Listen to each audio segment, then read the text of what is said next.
Spinning. Live. Okay. Okay. What we're going to discuss is this, the process of lawful notification. And one of the first elements of challenging or issuing a challenge, whether it be to jurisdiction, whether it be against a unlawful process, any challenge at all, okay, your right to petition your grievance is inherent. It's First Amendment. So the easiest way to do this is to inform them through a lawful notification letter. And it doesn't have to be anything elaborate. Just a small, short letter, something to this effect, okay? And what you want to do at the bottom of your main letter to the main actor you want to speak to, in this particular case, I chose this judge, the Honorable Timothy Corrigan. And I informed him that through a lawful notification letter. And it doesn't have to be. You got feedback from somewhere. These various actors would be informed via, also letter. So what does that look like? So these other actors also got a copy of this letter. And in addition to this letter, they got a cover letter addressed specifically to them and why they were getting the actual letter that I sent a copy of to the judge, why they were getting a copy of it. So this is actually how it works. So in this envelope, the primary, they get one piece of paper, this one. And in everybody carbon copied, they get two pieces of paper, this original, and then their cover letter. And that will generate a response. And once you have that response, you can begin, pardon me, the rest of the rest of the actual congressional process or oversight process. As what I have done is I've chosen the parliamentary inquiry, knowing that it had been, probably almost 100 years since a lot of these processes were actually ever used. So they had a little bit of dust on them. And the reason for using this was to challenge the defects in the law, right? Because when we say, well, the Supreme Court struck it down, why didn't they ever remove it? And the answer was, because nobody ever followed the rest of the process. Nobody ever took their report, okay? Their, in this case, it was a judicial mandate that granted me standing to go back and report it as such, right? So, and because this judicial mandate was issued, but no opinion was issued, I petitioned the Supreme Court for an opinion, okay? And here is what they said. Basically, there is no jurisdiction and why there's no jurisdiction. So at this point in time, it really wasn't to me so much about anything as much as, well, I already know what's going on and why, because the nature of the law is not Republican in character or form. Our law only has 3 pillars in it. This has 5. This is not Republican in character or form. This is more in line, conforms more to those, as I said in the Supreme Court brief, referenced in Annals of America, Volume 2, emoluments of statutable plunder. So if I were going to build a business model or transaction matrix, this is what that would look like. And the court understood that because, again, they look at these Social Security programs as entitlements, not in law. In law, these are called emoluments. Anything associated with Social Security is an emolument. So that's where they say they create these fake jurisdictions as the baseline that they're forcing these processes of A, B, C, D, and E, depending on where you are, CPS people, you're having an issue with Title IV-E. So because I've already defeated Title IV-D, the entire process is now void for any effect. So now what the bar is going to do is they're going to come in and they're going to say, well, I can fix that. I'll just change it and fix it, because that's what they've been doing all along. Well, that's where we go back to the Supreme Court order, and the Supreme Court says, back to, there's the order. No motion for rehearing or reinstatement will be entertained by the court. So basically what that's telling Congress is, hey, look, according to our law and due process of law, anything that is not Republican in character or form, whoops, wrong way with the mouse, meaning this, is not lawful. So that's why they specifically said no motion for rehearing or reinstatement. In other words, I don't care what you do to it, it's still not lawful. So don't even try it again, because it was just the proper due process that I followed from the original brief. Here's the original filing date from 3/11 of 2019 and the appendix that went with that. But this also went with, at the state level, this went with a petition of remonstrance, because this was an issue that arose from Ohio. So I had to learn 2 state constitutions, Ohio and Florida. And this was the process in Ohio, and this was the process in Florida through petition of remonstrance. So at the state level, I'm going in there and telling them that the Supreme Court of the state of Florida now has confirmed that my assessment is correct of this is not Republican in character or form, get it the hell out of here, and don't ever bring it back. So that was the significance of the state of Florida. And here's the problem with what it did with the Bar Association is it also brought into clarity that the Bar Association was doing exactly everything I said they were doing from the very beginning with reference to bilateral monopoly leveraging, which is a business tactic, which of course everybody knows is not lawful. Corporations do it all day, every day, but it's not lawful.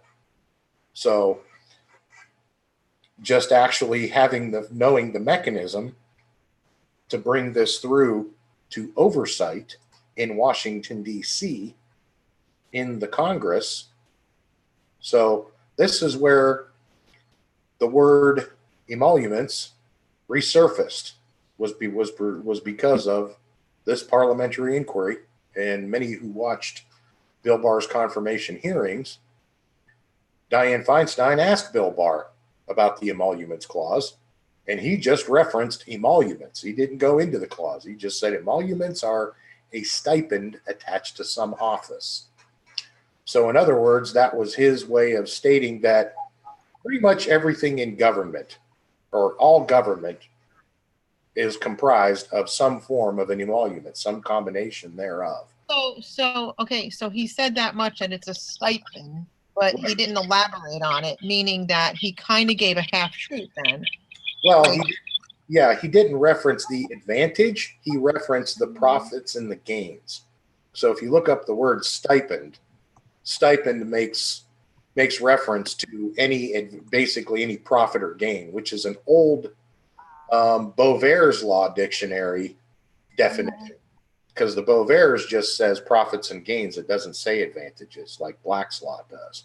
So Black's Law. Right, but I mean, I understand what a stipend is, and I get it, but like, I guess what I'm trying to say is that he just said that much and he left it there. So it kind of leaves you open to saying, if you don't know any better, you're just thinking it's something that they're like maybe entitled to, even though we know better. Right. Like he didn't elaborate more. So I guess what I'm trying to say is that if he just gave that much, the average person he's not like giving it up on everybody, so to speak. Oh no. So the average Right. So the average person is going to say, "Oh, it must be something that the government's entitled to, or something." When in the meantime, they're literally, it's a complete fraud. Oh, absolutely. And the proof of that was when the Supreme Court of the state of Florida, I didn't have to go to SCOTUS in the United States. All I had to do was go to the Supreme Court of the state of Florida. So when the state of Florida Supreme Court struck it down and said, "Don't ever bring this back," okay. So if you want to know the specifics as to why, all you got to do is go through here and read these cases. This order is published for everybody, so you can read as much as you want. But the short version is every bit of this references everything I said in this in these two legal maxims: right and fraud never abide together, and what is illegal ought not be entered under the pretext of legality. Those are the reasons that I chose those two maxims to go with this matrix or business plan or whatever you want to call it. And like I said, these judges are smart. They got it. It's just learning how to speak in the language of the court so the court will hear you and move the court in the appropriate direction. So that's why the language if any of us is Latin. If any of us wanted to do this, anybody that's, like, I'm waiting on Tony. He's driving, so he's trying to get in here.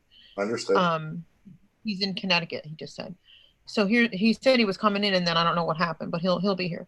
But anyway, okay. So any of us want to do this because of whatever reasons, all right?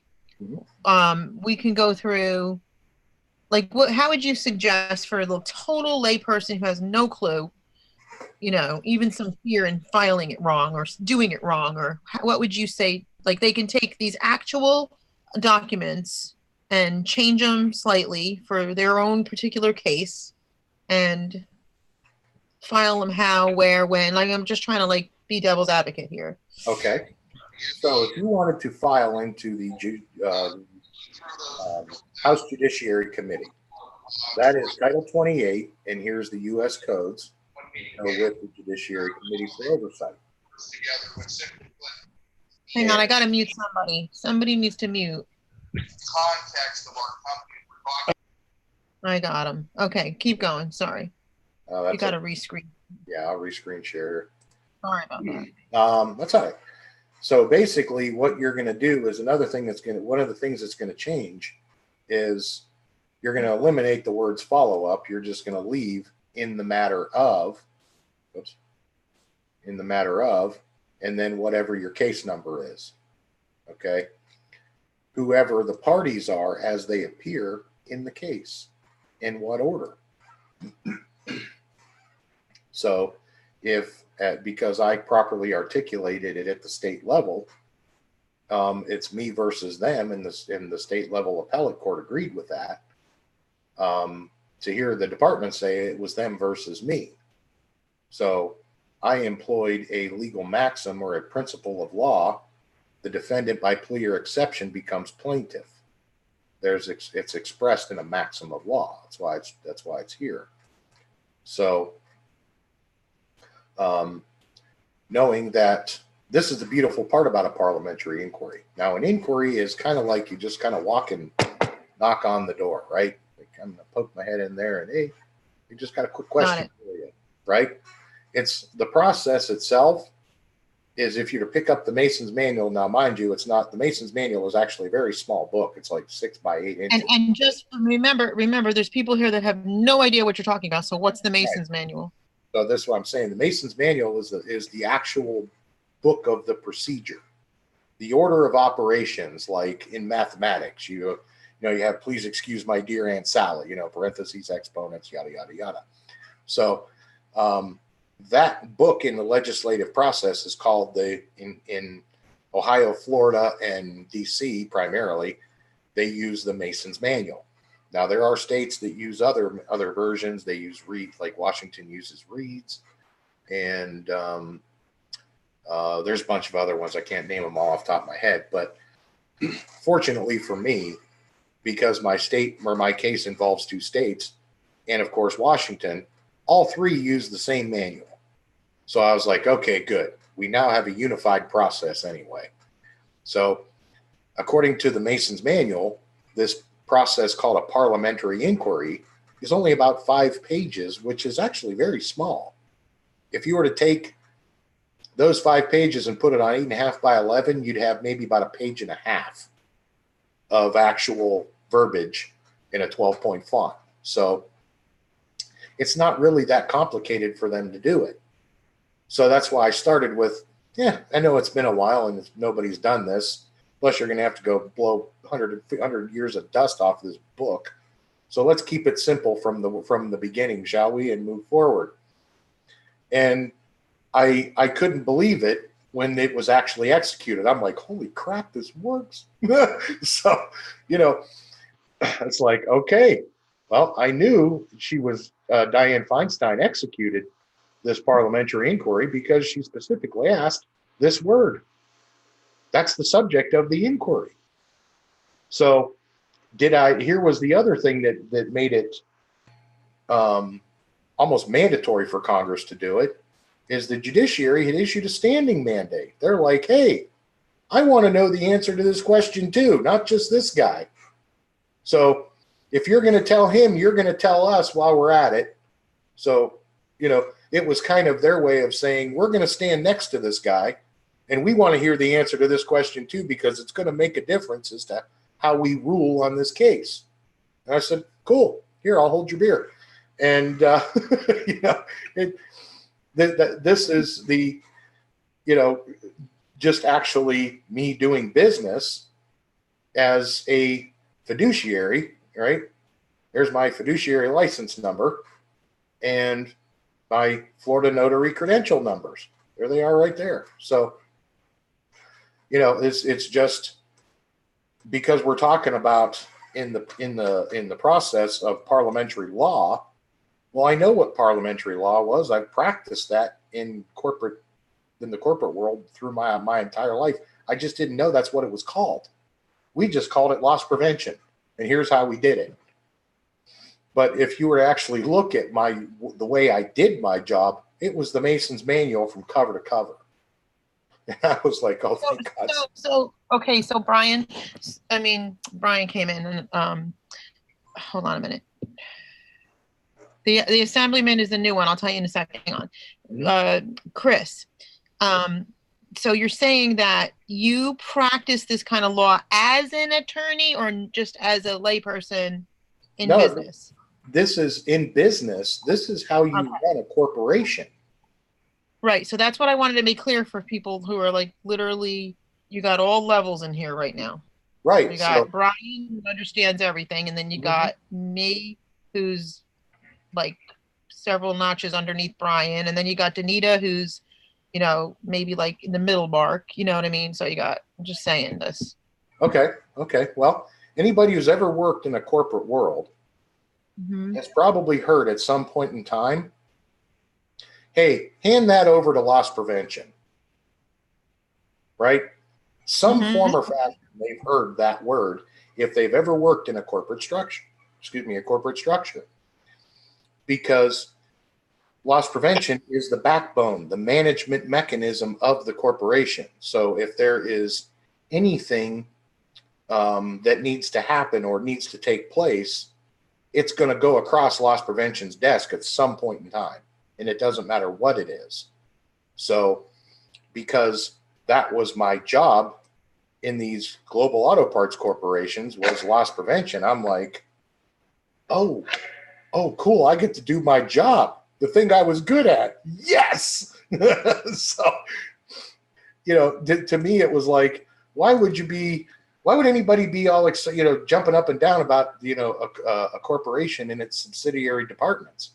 People work in those things every day. It's what pays their bills. So as it turned out, it was, you know, these actors in these different offices and departments, they're acting way outside their scope and authority. And it's, you know, to the point it's so obvious now. You know, I actually made a joke. So what are we going to do? Are we going to give the Department of Transportation road crew guys automatic rifles to go out there and shoot the potholes in the road? Is that what we've come to here? You know, and just ask some of the dumbest questions. But it needed to be done because it's like, hey, wait a minute. That's a good question. Is that really what we're doing? And the answer is that's exactly what they've been doing. So, whether it's CPS, whether it's the IRS, whether it's whatever, pick a department, a word salad agency or an alphabet soup agency, they've been weaponized. Well, that was the weaponized family court mechanism, and that was one of the reasons that I referenced it as such when in my petition of remonstrances, because I'd filed those weaponized family court reports and I added this to them as a supplement. A supplement, and any fiduciary knows, a supplement is in addition to. So, in other words, going back to the question that was answered earlier, if you're going to take something that's already happened and you need to add something to it, the proper terminology in law is either an addendum or a supplement. An addendum is an error correction, for example. A supplement is, found some new stuff. Got to add this new stuff to this process. So that's why it's called a supplement. And okay, so as anybody having their own incorporation, then you could actually just call yourself fiduciary because of the benefit. Is that right? Well, anybody who has a notary, if you have a notary credential, you're automatically a fiduciary. You have a fiduciary duty to ensure the truth in the record. And does that cover every state, or just when you're in? It covers the notary covers. It definitely covers your state, and you get forms known as a. One of them is a jurat. One of them is an individual acknowledgement form. I mean, there's a whole bunch of them that you can order from your notary supplier. Okay, and you can do business in multiple states. That's the Commerce Clause. So when it comes to, for example, providing for the common defense, that's one of our duties as an American. That comes from the preamble to the Constitution.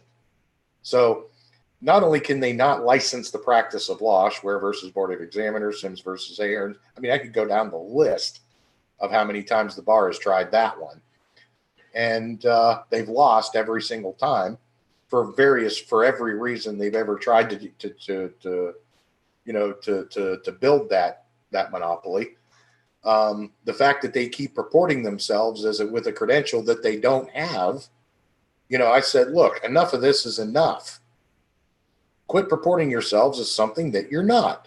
You're not licensed. You're not credentialed. And when it came time to actually show the difference between a license and a membership only club, even the court said those are not the same thing. So, now the court is starting to recognize the deficiencies in how much jurisprudence, even how many judges have said, I had to write this decision that I was not happy about.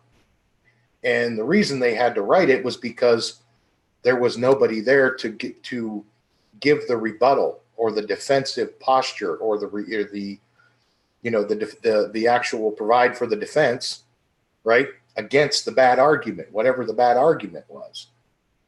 That left this part of our due process of law wide open to attack. It was very easy for me to explain it. Judges understood it. So I said, you've got this bar association, all they do is prosecute. Where's the defense mechanism? Because from what I'm seeing, it doesn't exist. And they went, well, yeah, technically it doesn't exist. I'm like, well, that's a problem. That's repugnant to our form of government because the only duty inherent to us as we the people is to provide for the common defense in the common law. And there's no rebuttal for that because that's what it says. So right. So according to what you're saying, that right there can be used to really get anybody out of any family court seems like to me, if I'm understanding it right. You don't even have to have a you don't have to have a fiduciary credential. I did this because I saw something that was deficient that I knew needed to be fixed. Okay. Let me give you an example of what just your basic motion looks like. Anybody can do this. This is a motion that I sent to Dianne Feinstein right after. This is known as a subsidiary motion. And this motion, the number 23 motion, is basically to postpone indefinitely is what the definition says next to Mason's motion number 23. So why would I be asking her to postpone this matter, the Democratic Party versus Donald J. Trump, indefinitely? So this was when the Mueller report came out, and there was no collusion, no conspiracy, no corruption, or no obstruction. Basically, it was a nothing burger, right? Well, that's cause to walk in there, add a subsidiary motion in support of the president, because I'm acting on orders of the president.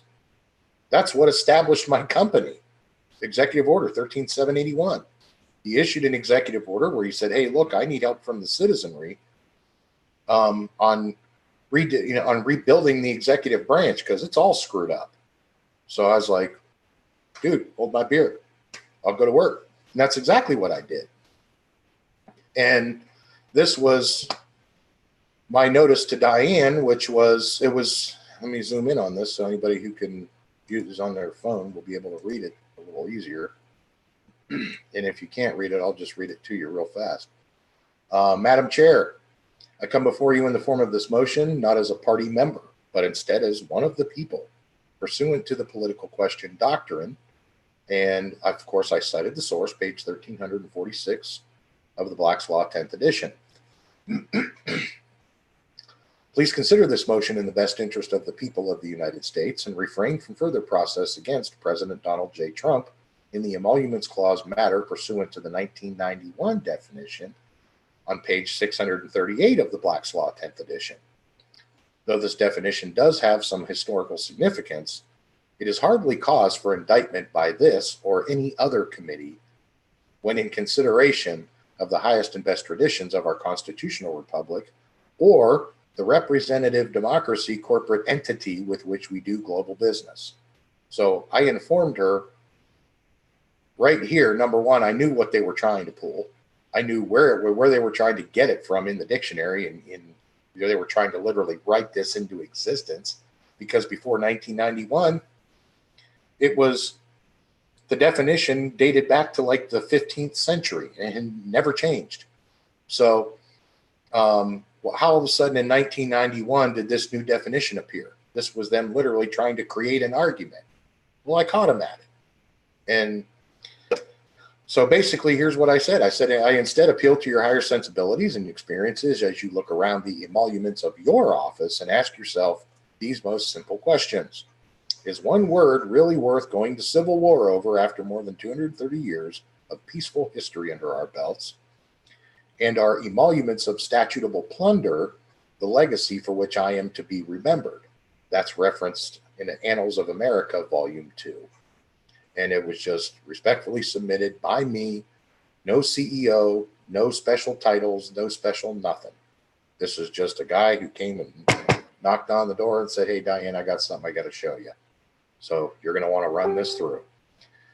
And sure enough, on it was March 12th, Nancy Pelosi came out and announced that they were not going to pursue impeachment against the president.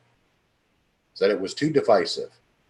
So you can take that and assume that as a coincidence if you wish, or you can see the reality for what it is. That's some powerful stuff, right? Well, and again, I duly informed them through this process, lawful notification. Hey, look, the president issued executive order. Okay, this is not. You guys want to make stuff up? Well, we can make stuff up too. And if he's going to issue an executive order, I'm of lawful age to respond to the draft. And I happen to have knowledge and experience based on my portfolio and my work history that can aid the president in this problem. If he chooses to take that advice, awesome. If not, can't say I didn't try, right? So I just went through and did what I did. And now that, of course, we're at where we're at, and there's a Supreme Court decision that took their Title IV mechanism and flushed it down the toilet, this is now me in my official capacity, right? As CEO of E-CLAUS, that's where I came out and told him that. This is to the Honorable Gerald Nadler of Rayburn House, the Judiciary Committee. Again, this is where we started it. This is where we're going to finish it. I come before you in the form of this motion in my official capacity as loss prevention counsel in this matter, citing the Florida Supreme Court decision for this matter. Pursuant to the violations defined in the Hobbs Act, Revision 10 of 2012, as related to the events of May 1, 2018, in this case, meaning my case, we now have to address the matters of relief and remedy as outlined in the parliamentary inquiry remittance page filed by this office, received and executed by Dianne Feinstein during Bill Barr's confirmation hearing process, Bill Barr's confirmation process hearings. I have taken the liberty of decoding these emoluments of statutable plunder as outlined in the text referenced in the petition, Annals of America, Volume 2. And of course, you got a copy of this. In other words, I know what your little scam and your little scheme is here. You think you're going to take loss prevention and you're going to use it as a weapon against the people? Dude, loss prevention invented the concept of the corporate takeover. Who do you think you're kidding? So, it was, also too, in official capacity, remember that carbon copy list? Ohio and Florida Congress, pursuant to those petitions of remonstrance, they needed a supplemental update. And they got a copy of this letter in addition to everything else that's in this envelope, right? So it's just, it's how I do business. It's how I've always done business. And I've also shown them that, look, I can walk and chew gum at the same time and still carry on my daily work and not skip a beat. So, it's just been, how do I bring 30 years of knowledge and experience and training from the corporate structure and teach people how to do it, effectively do it? And that has not been without its challenges, but at the same time, I've taught how many people how to do loss prevention throughout the course of my career. So I'm no stranger to training. It's in this particular issue, when I'm training people in a corporate structure, they're being paid to be there. So there's a level of interest in there. There's without all of this associated court BS. Okay, so I have to get through the associated court BS first, right? And, how do you tell somebody you have to put your emotions and feelings aside for a second so you can learn how to fight this effectively without having, somebody throwing something at your head 5 or 6 times a minute? It's not an easy task, but it's part of the process.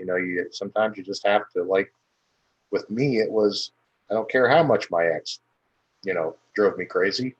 I had to put that aside. I had to let it go. And that's exactly what I did.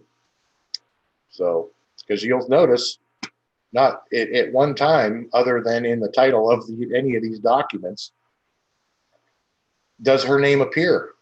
And it wasn't me that brought her in here. It was these guys that brought her in here. Because they're claiming that they had this on behalf of relationship with her. I didn't do that. They did that.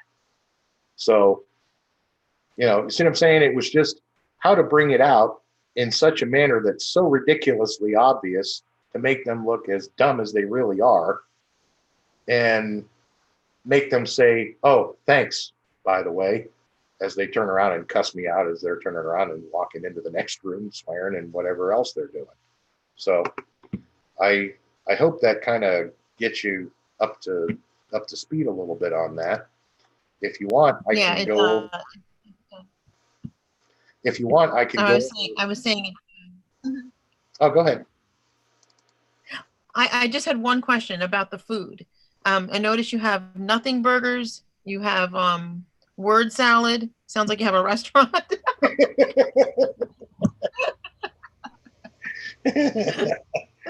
Well, you know, it's everybody you got to eat. You know, they talk about part of the process.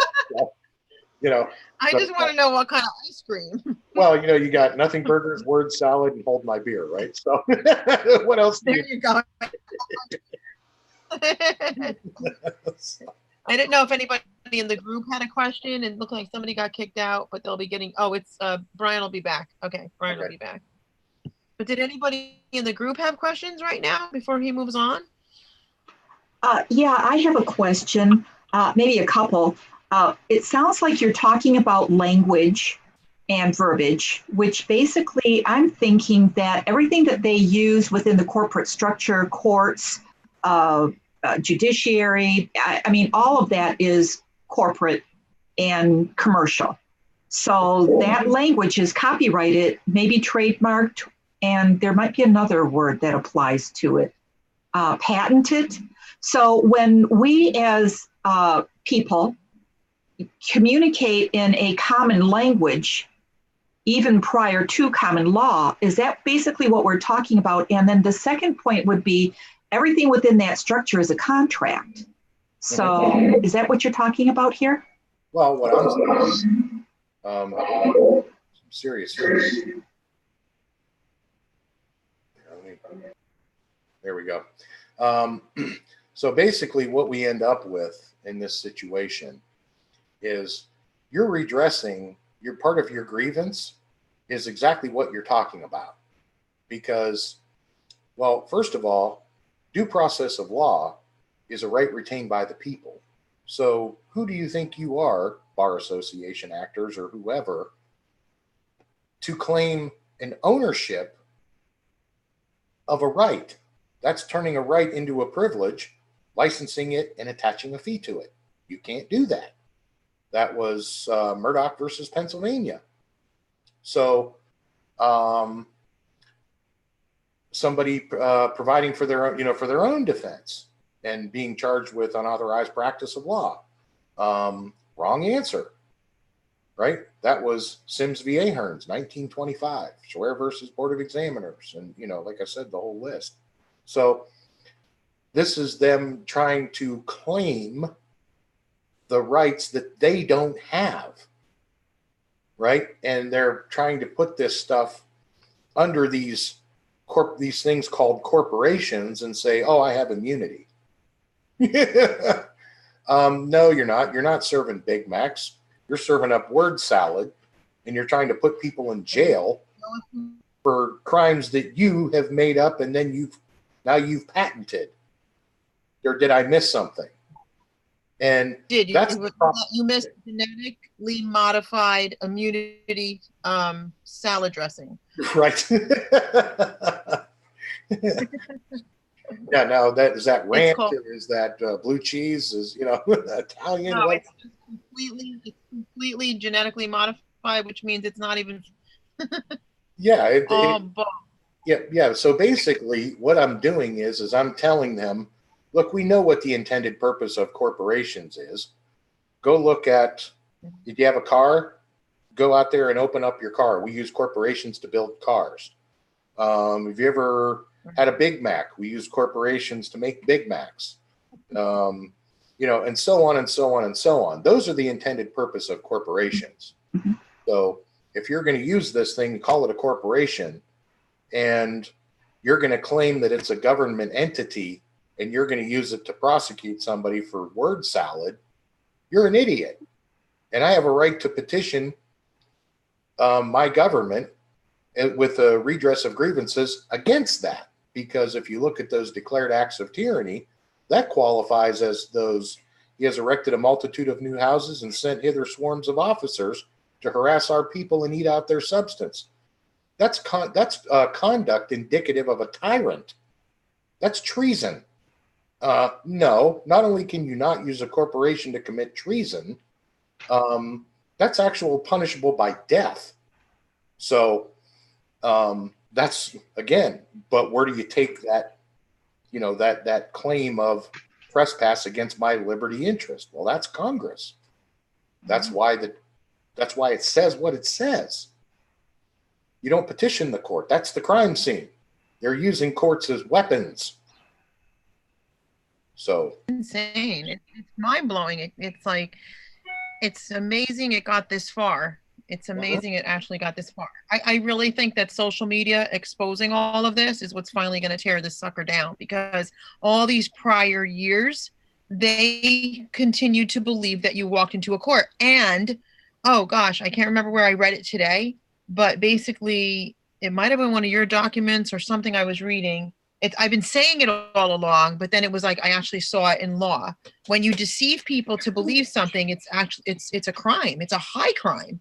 Mm-hmm. So we believed we were going into a family court all this time. So that doesn't make us, it doesn't make us the wrong people. It makes us the victim of that, basically. I don't know how the law was written, but that is correct. You can't deceive people to go into a court telling them that it's a crime. Yeah, that presents conflict of interest. So let's go in just real for the sport of it, and let's talk about how they're doing this using these political elements, these political arguments, right? Because domestic violence, in the true language of Article 4, Section 4 of the Constitution, is a political argument. Okay? Domestic violence is not a violence between a husband and his wife, or a guy and his girlfriend, or a guy and his boyfriend, or a woman and her girlfriend, or any variation thereof. What domestic violence is an attempted insurrection to overthrow the government. So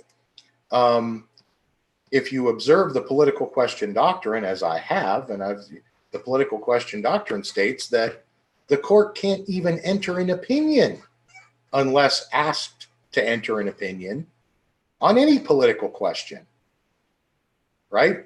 So for them to come out and say no jurisdiction, that's their opinion. Okay, well, good. Boy, am I glad they settled that argument, because that was my thing all along. Because in essence, what these guys are saying is they're saying through this political argument, they're saying that in this court case, and we'll use mine as an example, domestic violence with children. In essence, what they're actually saying is that me and my 2 children are trying to commit insurrection and overthrow the government. That's exactly what they're saying. And the court agreed. They're like, that's the dumbest thing I've ever heard. And I said, thank you, because that's exactly what I thought. There's like, where's the complaint? Yeah, they're like, well, where's the complaint? I said, that's a good question. If you can get that, you're a better man than I am. So Chris, let me interrupt you again, and I'm sorry to keep doing this, but it's important. So all those years that I took groups and groups and groups, okay, to the FBI, to the Department of Justice. What? You keep fading out. Okay, can you hear me now? Yeah, can you hear me now? That's better. I'm not muting. Okay. So all the prior years when I took literally tons of victims with me to the FBI, to the Department of Justice, to the District Attorney's Office, to the Sheriff's Department, to the upper courts, and they all said they didn't have jurisdiction over the family court. And then to the legislators, everything. And I know better. That's 5th grade history. I know better. Right. But here's the thing. In a sense, they're right, because it's a fraud. It doesn't exist. So who would have authority over it? So is this the same thing? Is what you're saying actually the same thing when they deny jurisdiction? Yeah. So basically, in essence, what you have to do is you have to go back into Congress and say, look, I know what these actors are trying to get you to say. They're trying to get you to change the meaning of the words. But in the true interpretation of the word, domestic violence is an attempted insurrection. No, you can't. There's no way that anybody in their right mind is gonna believe that a single dad with a 3-year-old son and a 5-year-old daughter attempted to overthrow the United States government. You're a moron. So, and that's why there's no jurisdiction, and that's why the court agreed, because not even the state of Ohio, they wouldn't bring up the complaint. Don't look at me, dude. I ain't talking. I know what it says, and he's not wrong in his assessment of it. And I can't find the paperwork. Oh, Houston, you got a huge problem. So now what that means is this libel, this case that's been on my record since 2009, you have to pay me for damages for that, because it's libel. It's in print and it's on the record. Well, another maxim of law is what is on the record ought not be denied. Well, because you've used this political argument against me to impugn my integrity and try to say that I tried to overthrow the United States government with 2 little kids, you owe me damages on that, Bubba. So that's where we're at right now is, that's the reason that I addressed that Mason's motion number 24 in my official capacity to Gerald Nadler, right? Pursuant to the violations in the Hobbs Act, revision of 2012. So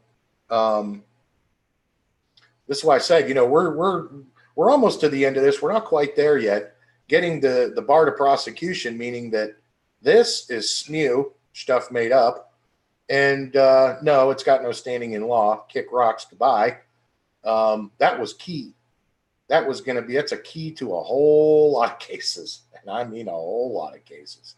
So 1,250 in Texas in one day. They kind of give you an idea of some of the stuff that we've already done. That was with Nate. That was fun. So, matter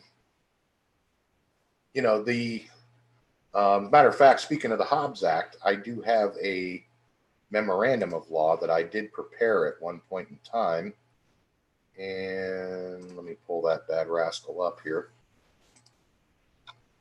I sent you a picture of it earlier, Francesca, so let me pull it up real fast. And I'll share that with everybody here in the group. If you're going to petition, a memorandum of law that supports your petition is always a good thing to have. And this is a good example of one such memorandum of law that establishes good cause for your petition that will aid you in the petition process. So here's what that memorandum looks like. Are you respeaking? Yeah. So. Oh, sorry about that. Yeah, I did. So this was, remember, I just talked about Murdoch versus Pennsylvania, where the court concluded that a right cannot be converted into a privilege, licensed, and as a result have a fee attached to it. You can't do that. We've also defined in the Bullock case, okay, from 1985, what is fraud upon the court? This entire paragraph explains it. The court stated, fraud upon the court is fraud a fraud which is directed at the judicial machinery itself and is not fraud between the parties or fraudulent documents, false statements, or perjury. Again, that's a deficiency or a defect in a lot of our arguments. The fraud upon the court is where they take that information and they act on it. Okay, so it is where the court or a member is corrupted or influenced, or influence is attempted, or where the judge has not performed his judicial function.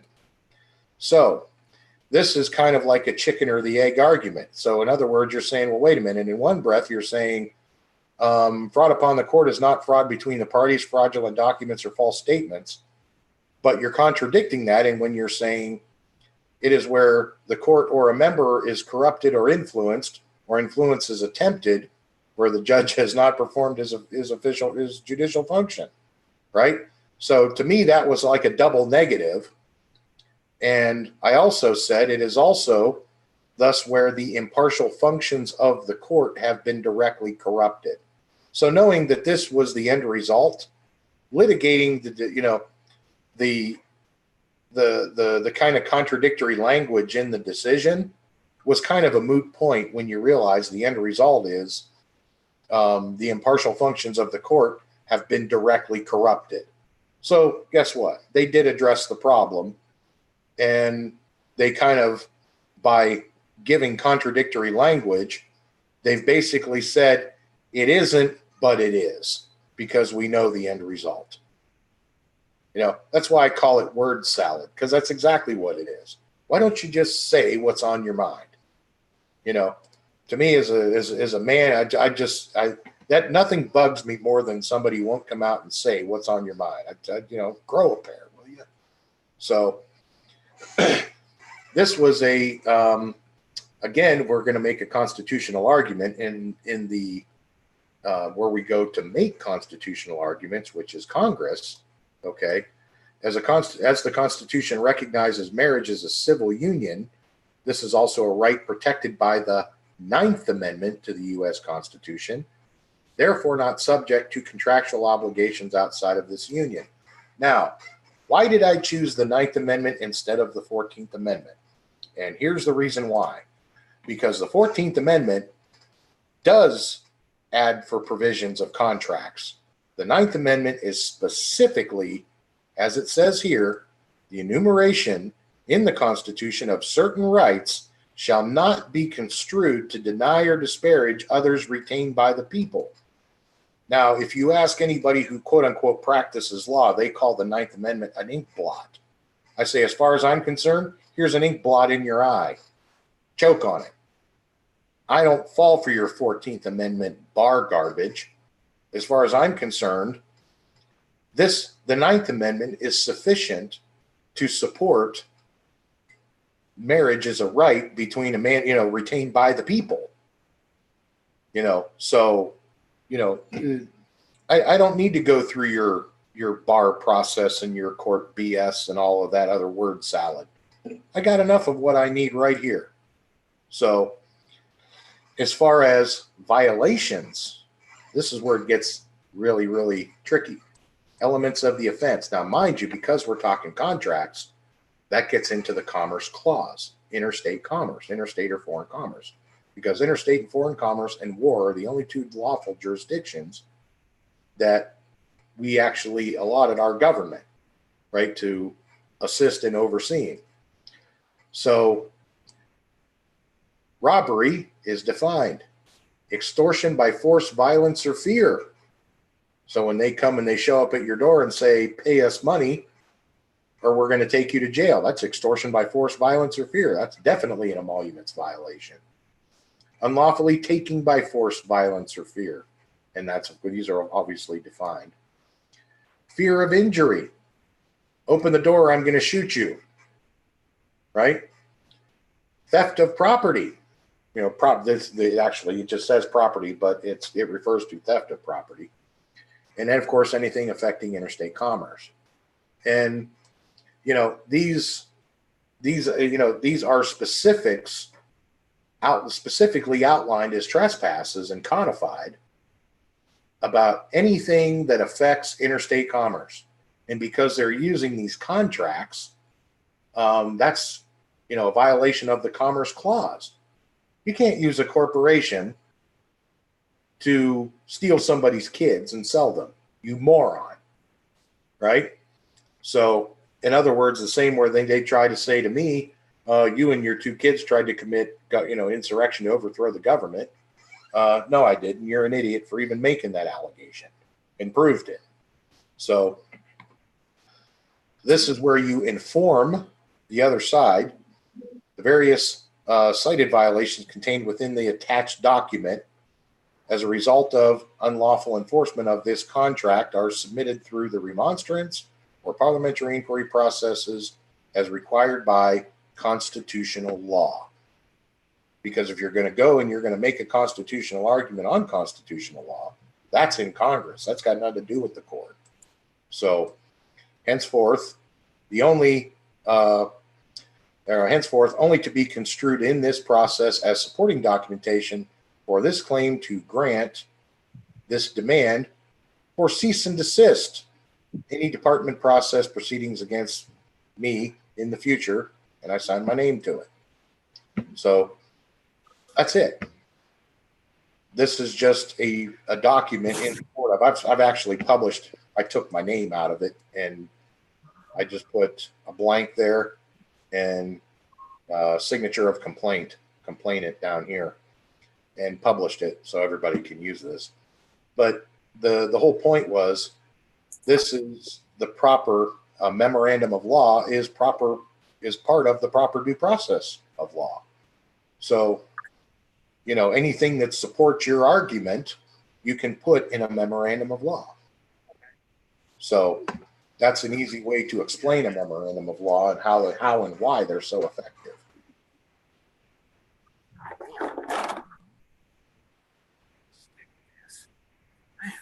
Okay, so who wants to ask questions, dudes?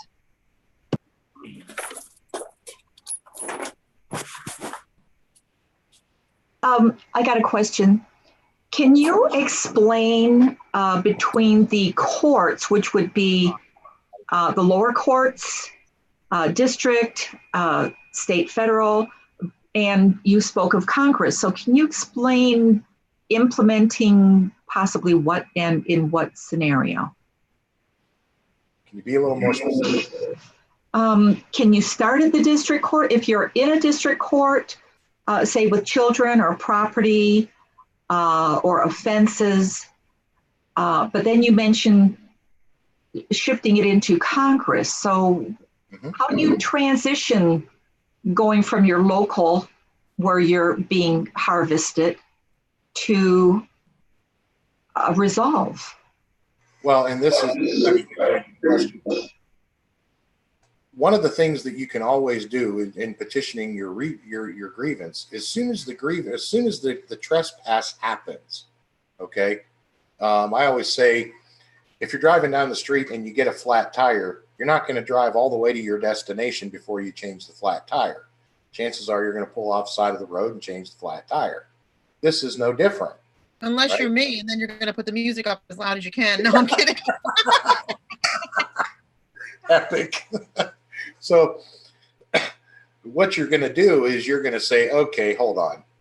Time out. No, you're not. And this is where, you know, where we have, and myself, I was included in on this for so many years. That's why when I figured it out, it was like, oh crap, I got to bring this out. You can come out and you can say, look, this is when the trespass happened. So because we know jurisdiction or any challenge can be issued at any time, it doesn't matter if it's in the middle of their process. If their process creates a trespass of any law at any time, you go into Congress and you definitively show. You can go down through those 10 principles. Let me share those real quick here because I think this is going to be relevant to the question. So when we're talking about oversight in Congress, let me go to the slideshow here. We're talking about these 10 principles of group decision making. So to be valid, any action or decision of a body must not violate any applicable law or constitutional provision. So what you're saying is, Congress, if you can't do it, then why is this idiot allowed to do it? That's cause for oversight, don't you think? And again, it is just finding out that what the appropriate word in the appropriate process was to actually bring this into being was critical. And but these 10 basic principles of group decision making, these are the same 10 principles that I've used throughout my career. You know, so it was, here it is. This was my rules of thumb, my guidelines, the main litmus test, the whole, you know, you got to get through all 10 of these before we can even think about moving forward. So, like Fran was saying earlier, there must be no, when it comes to, discovery of fraud, trickery, or cunning, or any of that. Let's see. They violated number 9 here. There must be no fraud, trickery, or deception resulting in injury to another member. So, in other words, if we can't do it in this house, why are they doing it over there? That's cause for oversight. And I hope that kind of gets into the nitty gritty and nuts and bolts of your question. But the let's see, moving down the line here, it was these you've already read, that you've read, and yeah, this kind of stuff here. Yeah, this is the basic elements of how to create it. So now when you get into your preface, you're the beginning of your question. Okay. This was mine. This was how I did it.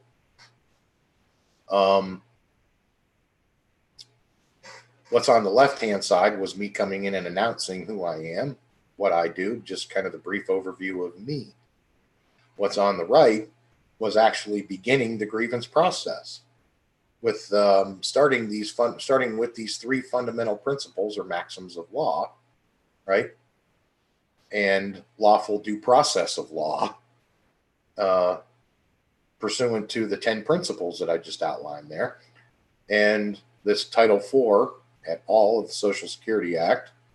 And we're going to talk about these 2 bodies of law, treatise on malicious prosecutions and treatise on false arrest and imprisonments. So because it was just, that's what it took to make this thing a reality. It was just, oh wow, yeah, I gotta teach you guys how to do this. So the answer is knowing what the congressional process is, a due process of law. If you walk into the courtroom and they're saying, well, constitutional provisions are not mandatory, you can say, well, not according to due process of law. According to due process of law, number 10, constitutional provisions are mandatory. So you just broke the law. And because you broke the law, you just lost all jurisdiction. And now everything stops. Have a nice life. I'll see you in oversight. And that's literally, in essence, what we've done. So that's why I said this is going to be. It's an interesting process. It really is. It's amazing. What was that?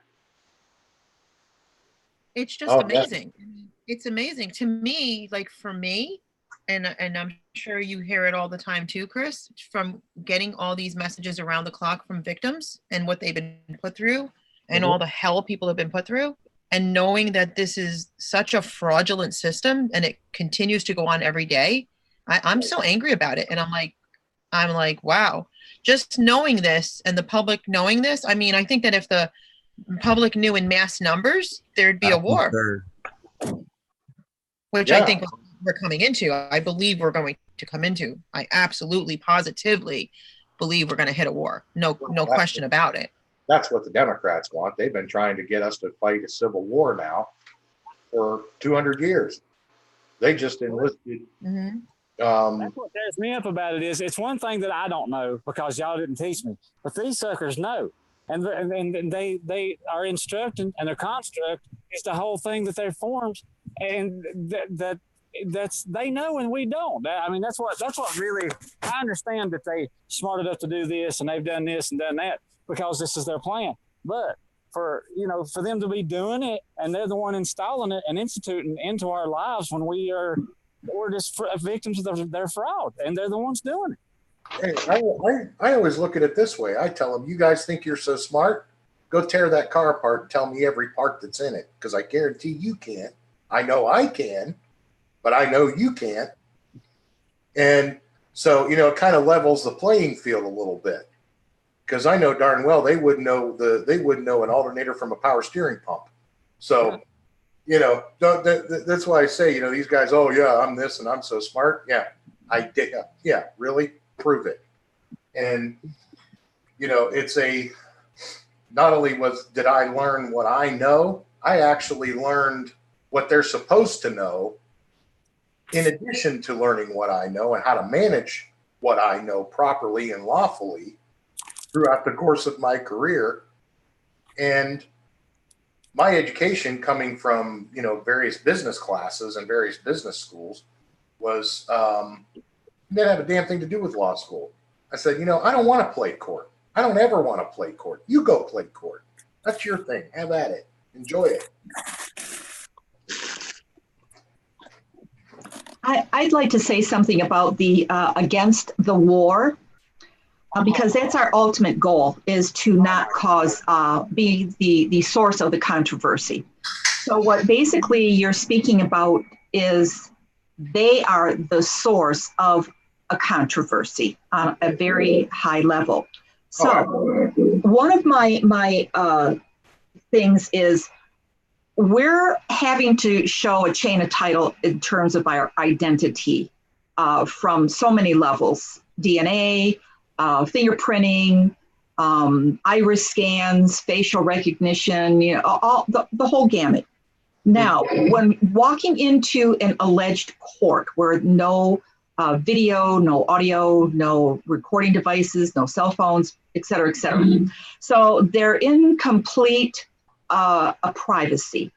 And anything that is to bring them out into the public eye, because they cannot cause harm in the public, because that is something to do with the public safety and something else. So therefore, that's why they're being left alone. So my point on this is to be in lawful abeyance, whatever that means, I'm not sure, I'll have to look it up, but to be in harmony with ID, their qualifications, a qualified qualification, foreign registration, what is it, the Registration Agency Act, to find out who these people really are, their credentials, to actually hold them accountable and liable. Their bonds, the bonding agency address, their oath. I mean, people have been talking about this for years and spinning their wheels, so to say, in quicksand. But when that is displayed on the exterior of any alleged public services or public servant building, I don't know, are they paid for by the public, the taxes? I thought that they were. So how can they act as a corporate but not identify? There's no chain of title to who in the world these people are that we're talking to, and they're extracting all of this identity theft materials from us on so many levels. They're deception. They're deception. They're not using their all cap name. They're not using their corporate name. They're not in a proper standing or construction. That's the whole thing. They're using their regular name, capital, small letters, just like we learn in grammar school. They're not even in an official capacity when their name is not in all capitals. That's not their proper name.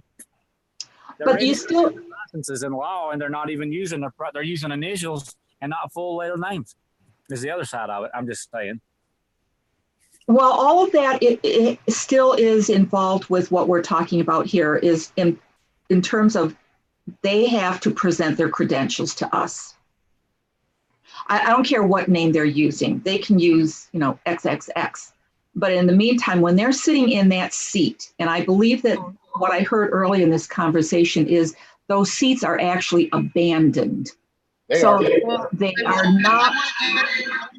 I want to say something to that. That's true. I'm just gonna mute the background noise for a quick second. You guys can unmute when it's time. But okay, for example, like the judge I told you about, Chris knows, I asked him for his oath of office. He refused to give it to me. Now I could get it right at the legislative office 10 minutes away. He told me to go to New York City because he's a lying sack of what. So my next step is that I'm not going to say it on here because it's public, but there's another way to do that, even though I have it and even though it's certified and everything, but I won't say it here because it's public. I'll just text it in the thing because I'm sure he watches this. But there's other things to do because they are supposed to. They are illegal seats. They're illegal seats. Well, here's where we're at. and going back to Cheryl's question, this goes to the Court of Star Chambers. Goes back to English law. No, I don't. So those secret courts, those, I always say, why does it feel like the Salem witch trials had more due process than family court? Because they actually did. Because the Salem witch trials at least took place in the public square. In the Court of Star Chambers, these are secret courts, which is why they don't allow these recording devices. They say, oh, this is all private and blah, blah, blah, blah, blah. No. Any decision is that's one of the reasons why even Chuck Grassley came out and said, yeah, I want cameras in these courtrooms. This is from the Oversight Committee, the Senate Oversight Committee, Judicial Oversight Committee. I believe he's one of the chairmen now, had said, or one of the former chairmen anyway, because I think Lindsey Graham is now the chairman. But Chuck Grassley was the former chairman in the 115th Congress. And he said, yeah, I want to see some cameras in these courtrooms. We've spent the money to put them there. Turn them on. And this is where the judicial branch, these bar actors and these private corporations, because if you've ever noticed, when you walk in there, the lights aren't even turned on half the time. That in order to comply with the Star Chamber, it has to be under color of night, in secret. That's why the lights are not turned on. So that's why I said there are telltale signs of this. Going back to the Medieval King's Council. Wow. This is nothing new. This stuff is so old and so outdated that nobody even recognizes it anymore. It's how they're getting away with it. Yeah, I saw that going on. I was wondering why the lights kept dimming constantly. Mm-hmm. Thank you for that explanation. That's kind of sick. Yeah, it is sick. Lights are dimming. I don't know what you. There is actually in putting on documents in brackets SIC. Look that definition up. It's kind of interesting. SIC. Right. So basically what they're doing is they're finding support from the king's prerogative or sovereign power and privileges. Those are advantage emoluments. You see the putting the context of the word emolument in proper context in jurisprudence as we prosecute, as we basically reverse prosecute these cases and saying, no, these are not entitlements. These are emoluments, you jackwagon. So, that's why we can go back and we can start to expose the all of this. I call it branding. I don't know if you've ever heard of branding. This goes also back to the King's Court when the cardinal used to dispense justice, and if you were branded a deviant through the eyes of the cardinal, which was the eyes of the church, you were branded on the inside of your right palm with a hot poker. So when you would take your oath, put your left hand on the Bible and raise your right hand to God, they weren't just looking for you to swear an oath of allegiance as a God-fearing man. They were looking for that brand on the inside of your hand where you branded a deviant. That's the history of why the oath is administered the way that it's administered. And all of this history, believe it or not, is in every treaty, every treaty of notaries throughout all the states. You just have to dig to find it. I just am one of those guys who reads everything because that's just my nature. That's just how I do business. I want to know. And I got a question again. Talking about branding, I heard something, and I do not know if this is fictitious or if it's real, about the agencies, that the participants, that once they do take that oath and accept the bond, et cetera, and go through that whole process that they do, that they're actually maybe not chipped, but there is a distinction that is implemented in them physically that is a distinction from, the people. Is that fictitious or is that real? That is very, very real. So let's go back to the raw definition of the word. Am I glad you brought that up, because that gets right to the heart of the problem. And I mean literally right to the heart of the problem. So let me get this bad rascal up on the screen here. And let's look at this word and its actual true definition. So it is, an emolument is any advantage, profit, or gain received as a result of one's employment or holding of office. So that the thing that that brand you're talking about, that's them citing the advantage, right? In order for them to get that profit or any other gain, they have to submit to the fact that they hold a position of advantage. And that is basically their Achilles heel, because in contracts, there's a maxim of law that states what I cannot do in my person, I cannot do through the agency of another, which means basically, if I can't commit murder, I can't contract with somebody to commit murder or any other capital or misdemeanor offense. So this is why we can definitively say in law that all of these contracts are void from their inception, because the law that they're based on, which I just showed you, that the 5 pillars of Sharia law there, is not Republican in character or form. You can't even write that process, let alone if you participate in it, you're committing an act of treason against the Constitution. So let's go back in and talk about the Violence Against Women Act and why that is significant, because that's very significant when we move forward through this process, because this, again, is also part of, we talk about the political argument, okay, of domestic violence, because that is a political argument.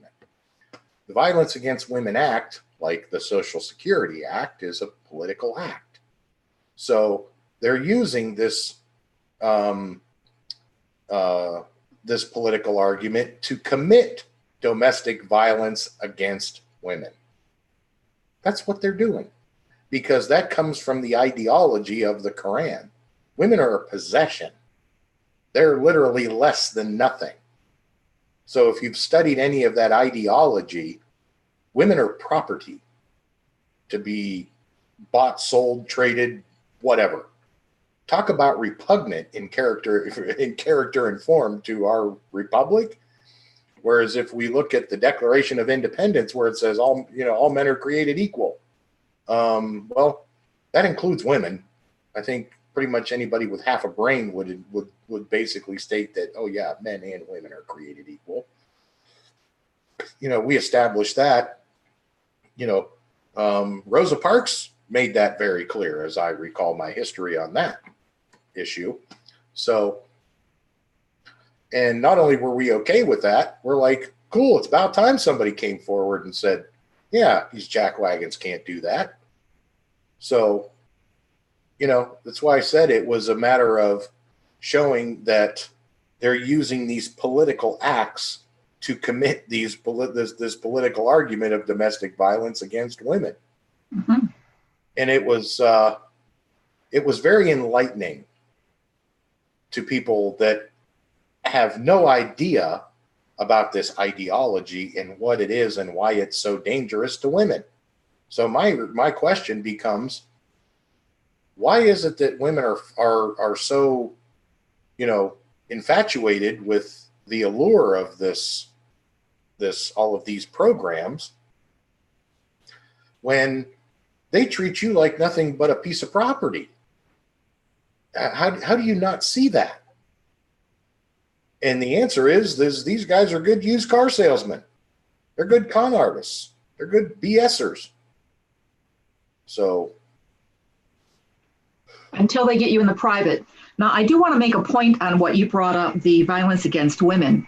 I want to bring up the violence against the people, because within the statement of an affidavit, a warrant, and within the affidavit, possibly an attachment to, if an agent and or officer is disclosing information pertaining to their instruct within that document, it is deemed that the people are chattel. So that's men and women, that's people. Or property, any and all property, children, animals, men, women, it's right out there in the open. So, it's time to wake up. Well, I think that's perfectly right. Okay, so here's my thoughts on that. Look at all the liberal states where they supposedly have like women's lib and, pro-abortion, murder babies up to 9 months, and all these supposedly women's groups. But they're the states where the women are losing their children. If they really are abused or their children are abused, the children are placed with that abuser. So that women's rights movement stuff, that doesn't help women in any way, shape, or form. There's no love for women and children. There's no protection by men to protect women and children in my opinion, in the right order of things, and when you have that right divine order, then you have women that respect men that protect women, and then everything works right. So this whole system to me is exactly what you said, Cheryl. It is violence against men, women, and children. That's what it really is. And then they pit each other against each other, and then they remove the gender. So women can't be called women, men can't be called men, or act like men, or women act like women. There's a lot of nutsiness going on as far as I'm concerned, Well, it's very grounded. And let me simplify this.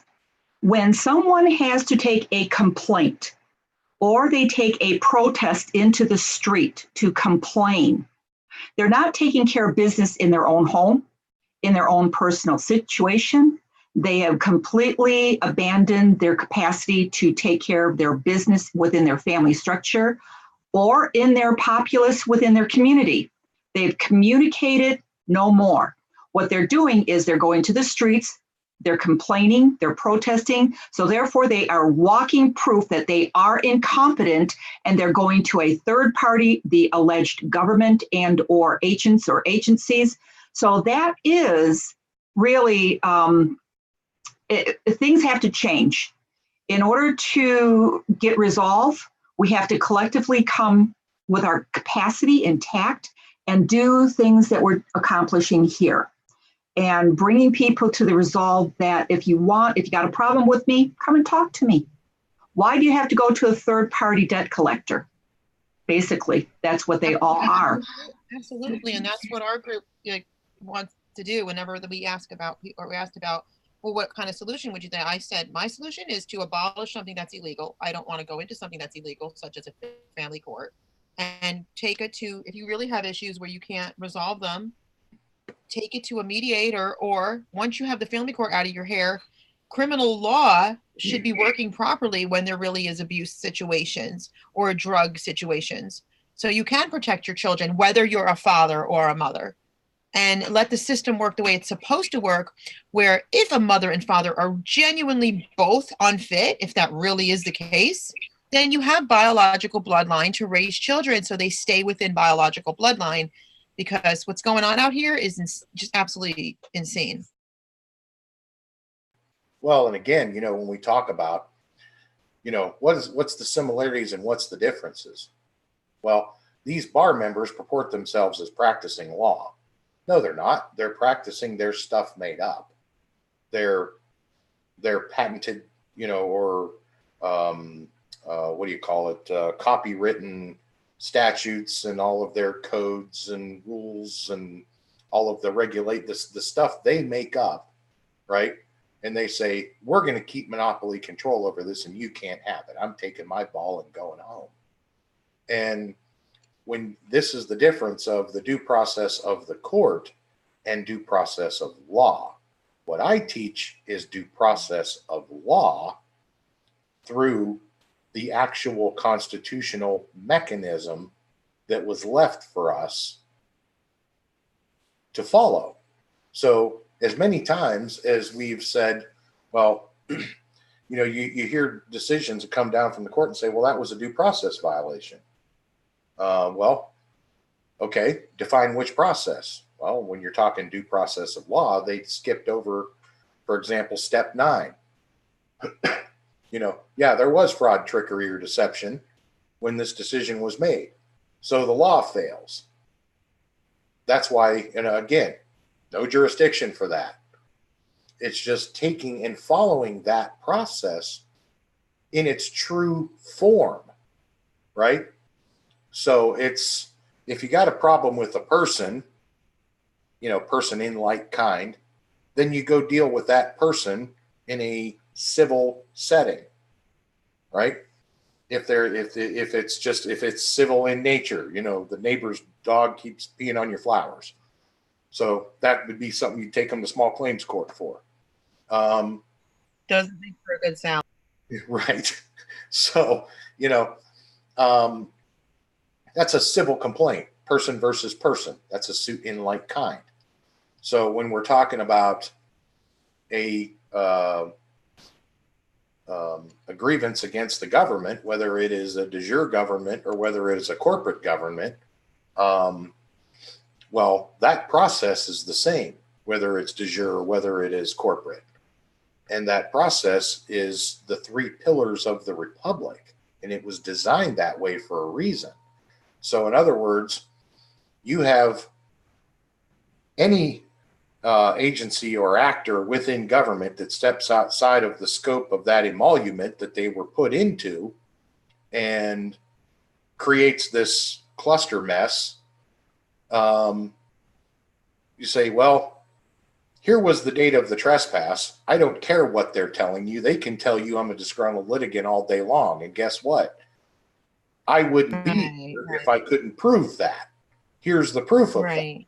And, it's just, this is getting the bar members, right, excluded from the quorum, which is kind of what John and Kirk have been actually working on. More John than Kirk right now, because Kirk's working on a different project. But one of the things that John is working on in Tennessee is talking about, hey, you got these bar members, because they work in the courts and they claim to be court actors. How is it they're sitting in this emolument in Congress when they get up out of here and go work in the court? That's holding more than one officer of emolument. That's a separation of powers issue and a conflict of interest, is it not? And yeah, it's exactly what it is. So, again, we've come full circle in that, like says in Federalist 68, one of the last things they wanted was a professional Congress because they knew this was going to happen. So it's just ironic that here we are again, another revolution in that same circle. We should do a full show on all the lies. I've seen it all. I've heard it all. You broke up. And all the lies they tell the people. Francesca, I hate that. I said we should. Yeah. Can you hear me? Now we can, yes. Okay, so that we should do a whole show on all the lies they've told the people. I'll give you some examples right now. Number 1, your children can't talk publicly without a social worker talking to them publicly or privately. I mean, that's the biggest bunch of nonsense I've ever heard. And I was even at fault saying that early on until I realized that they have the same First Amendment right we have. Here's another lie. They appoint child attorneys for children. Look in any state and you will see that if they appoint a child attorney to a child, an attorney for the child, that child gets the same exact rights you and I get having a attorney. Now, we already know the fraud behind it, but under that fraud, they get the same rights. So therefore, they should be inside that court, okay, once they're of the age to talk, because they're asked the same types of questions you or I would be asked by a complete stranger that they don't have the right to say, I don't want you to be my attorney. But legally, they do have the right to say, I don't want you to be my attorney because you're not serving me the way I want to be served. Okay, here's another lie. They go into the schools, these CPS workers, and they drag your children out of a class that's there for education and nothing else. That's why they're there, by our tax money that we pay these schools, right? And they tell these, mandated reporters, teachers, that's the only reason why the West Virginia rally went as wild as it did, was because the teachers that protested were in connection, not even knowingly, some of them, but most of them knew. They were hand in hand with the CPS workers, and they didn't want to lose that funding. Otherwise, let me tell you something right now, West Virginia would have shot them in the street. They would have not been allowed to have a protest. Instead, they encouraged them and they built it up because it was all a big joke. This is really what goes on. So now you've got kids that go into school, CPS that goes into schools, right, by these so-called mandated reporters who don't report abuse. Okay, they just report bullcrap. And then you have them being pulled out of class. Where's their child attorney then at that point? They have a right to an attorney. If they're a right to attorney, you can't have it both ways. So I can just go down a long list of lie after lie after lie. Now, if they're appointing child attorneys to children belong to one or both parents, depending on a situation. Maybe one's a widow, whatever the case is. I'm just saying the real rights belong to the parents, not to the court to mandate a court-appointed child attorney to a child that is not the ward of the state. Then it takes you back to deception. What's deception? Deception is that, and I know Kirk says this all the time, or all of you do, that ignorance of the law, right? Ignorance of the law. Well, hang on a minute, though. There's a difference between ignorance of the law, because then every single one of these judges need to be kicked off the bench for ignorance of the law. When we're, again, like I said before, when we're going into these buildings thinking that they're courts and finding out later we've been deceived. Okay, and I can't find a law for that, but there is a law for that. I read it today and I will find it. Okay, but I could just keep going. And then bar attorneys tell you this lie and that lie and this lie, and they're all convinced. And I really do believe they say to each other, if they ask you this question, say this. If they ask you that question, say this. And they keep deceiving the public. And that's wrong. Closed door courtrooms. That's a bunch of nonsense. Don't tell me that it's because of confidentiality and because you want to protect the children. That's a bunch of nonsense right there. And I've heard other people say, well, if you were falsely accused about something, you certainly wouldn't want it public. Well, sure I would. Sure I would. And I'll tell everybody about the false accusation, because I've got to live with that false accusation if a judge makes a decision based on a false accusation. I still have to live with it with my head held low. I want to have my head held high so that if you say something about me, I can tell the public what lie was told about me. And by the way, a false allegation in every state in my nation, if you want to call it that, is a crime. So why should they keep getting away with it? Now, they're calling it domestic violence. Yeah. Go ahead. This is them believing their own, so it is what it is. And, we need to convince them that, look, I know what you've been told. And if it comes down to proving a negative, well, again, we can certainly do that because we've done it multiple times. I've done it in almost just about every case that has come across my desk. I was able to prove multiple negatives. So, don't say that it's only happening in Florida, or it's only happening in New York, or it's only happening in Ohio, or wherever. I've been, Texas, Utah, Idaho, Tennessee, Florida, Ohio, and multiple others coming soon to a city near you, apparently, from the way I understand it. I can find this problem in any town, USA, anywhere there's these made up fictional courts. And of course, now I know why. Oh, so, no doubt. It's everywhere. It's every state. Every single state is doing this to people. Yeah. Do you want to know why? Money. And I need to be educated on this. This can still be a question. They're a bank, and they're bonding and they're monetizing, and it has nothing to do with all of the personal innuendos, all the circumstance that is shared on this topic here. It has nothing to do with any of that. It boils down to strictly a monetized charge that they put to it. That's it, period. And they know how to implement it and disperse it into whatever accounts that they distribute it into, whether it's reported accounts or their hidden accounts. So can you speak on that? Well, yeah. Some of the clear evidence of that is, you have to mute you there real quick here. Okay. Because yeah, so basically some of the clear evidence on that, if you go back through recent history, and you start looking at right about the time frame when businesses stopped primarily utilizing cost accounting to determine what, for example, a retail price would be. Okay. What it became was market value. In other words, what somebody will pay for something. Doesn't matter if it cost me 10 cents. If I can get $100 out of it, that I should be able to do that. That's price gouging, right? So as soon as they stopped, mandating that cost accounting play a role in, end user cost or retail price or whatever, this is where inflation in our system runs rampant. So you end up with, let's say, for example, you got a car out there that might NAD a book at $500 or $1,000. Put that car on a car lot, you could squeeze $15,000 out of it, blink of an eye, just because that's what the market value is on it through that process. And they have mastered the art of doing that. So they've marketed us as chattel. Yeah. How lovely. How lovely is that? So when are people going to stop talking about the emotional this against that and that information, circumstance or innuendos, or when is that going to stop and just go right for the chase?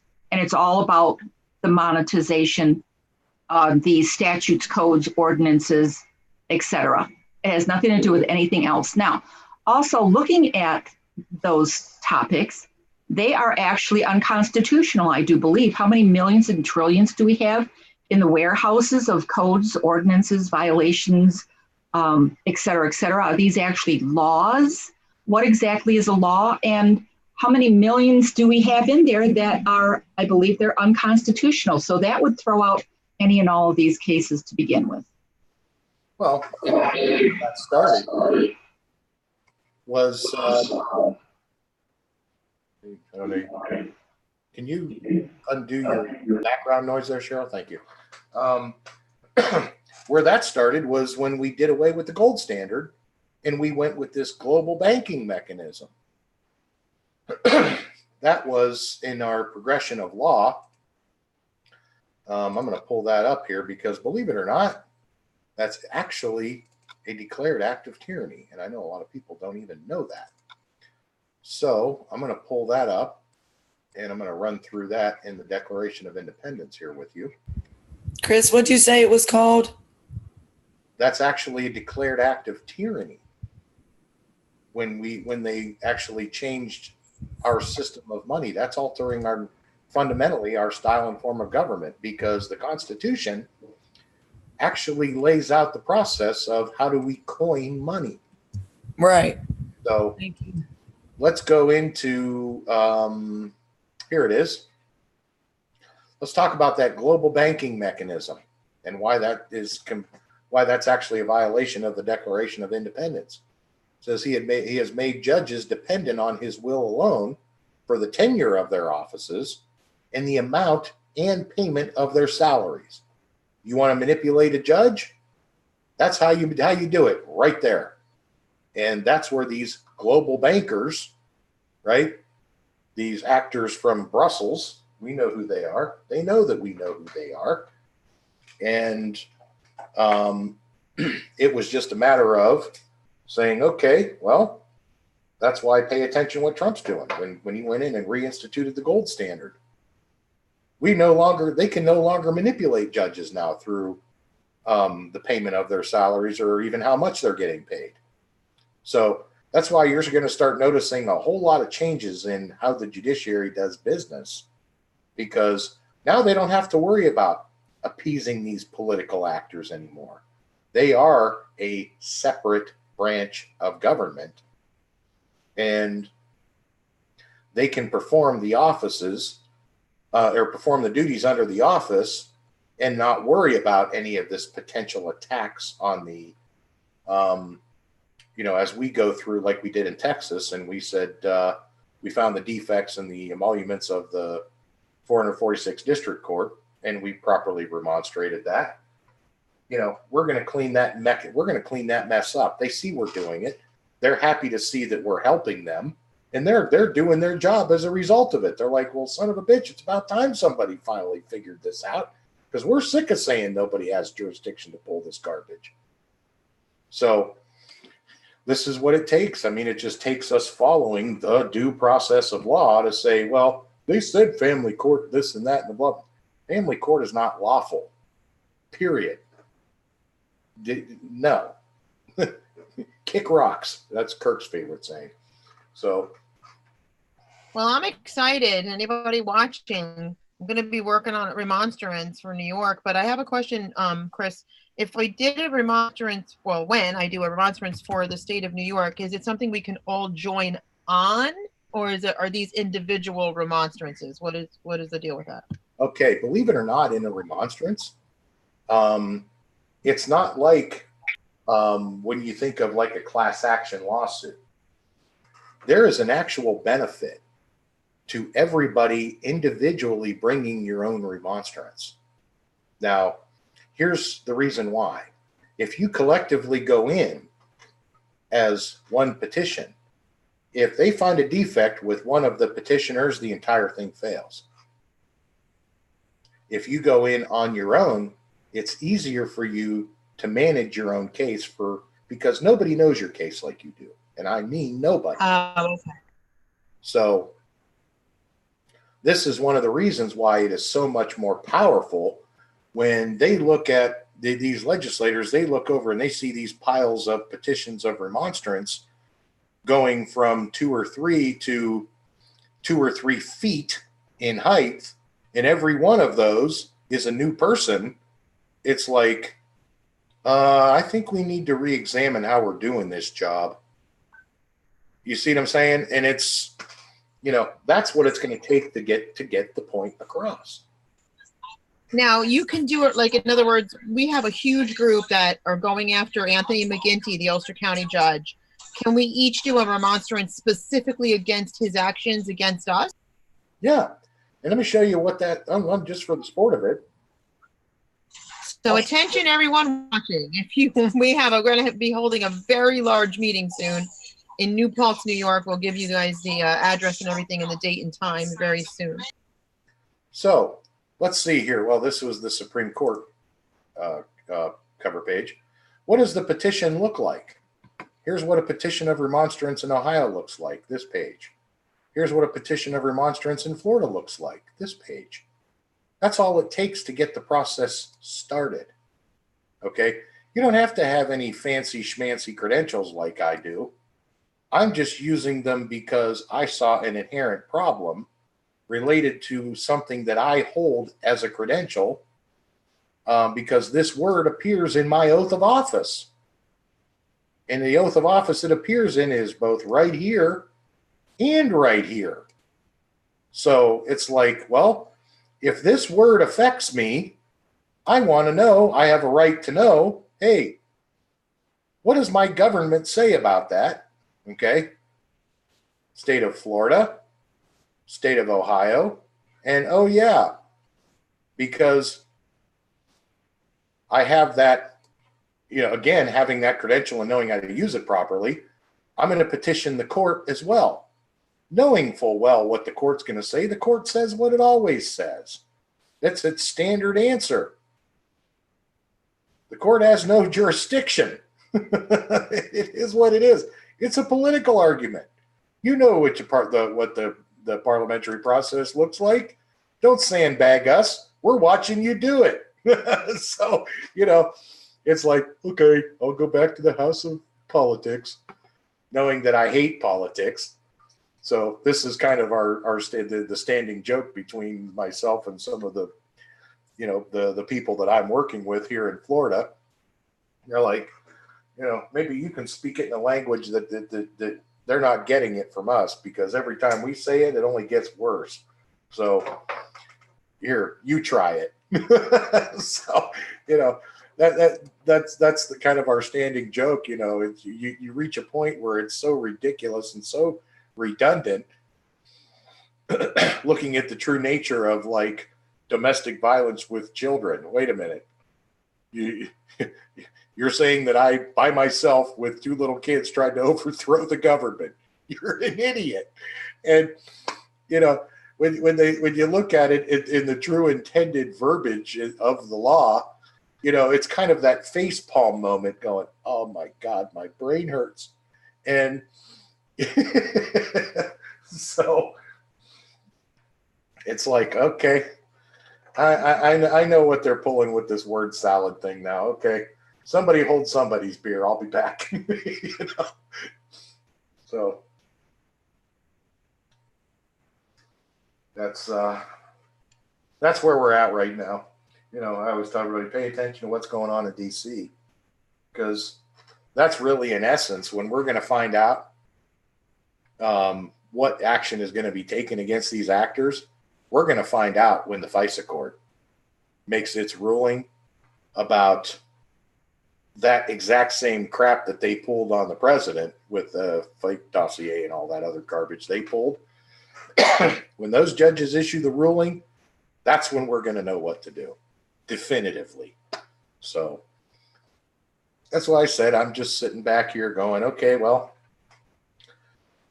whenever you guys are ready, I'm waiting. So.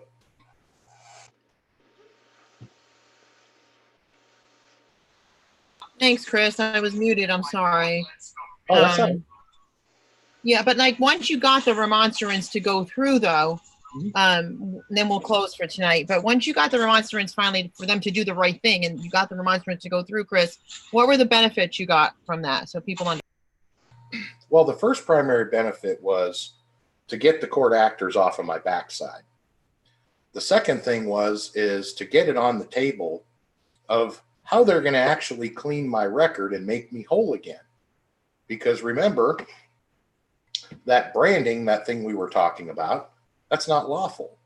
So it's technically going to require an act of Congress to go through and wipe that slate clean. Now, don't think Congress being Congress, they're not going to figure out how to take advantage of a gift like this and say, ooh, I've got some stuff made up I can throw into there, right?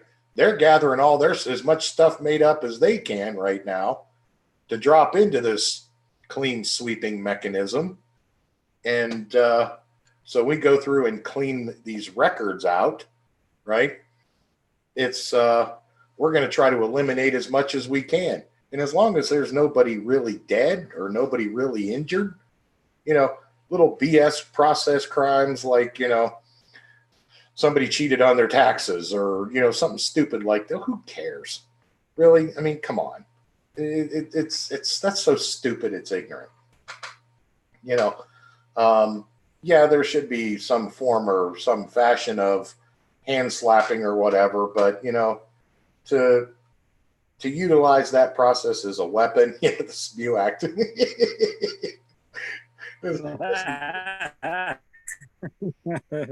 This is just me being me.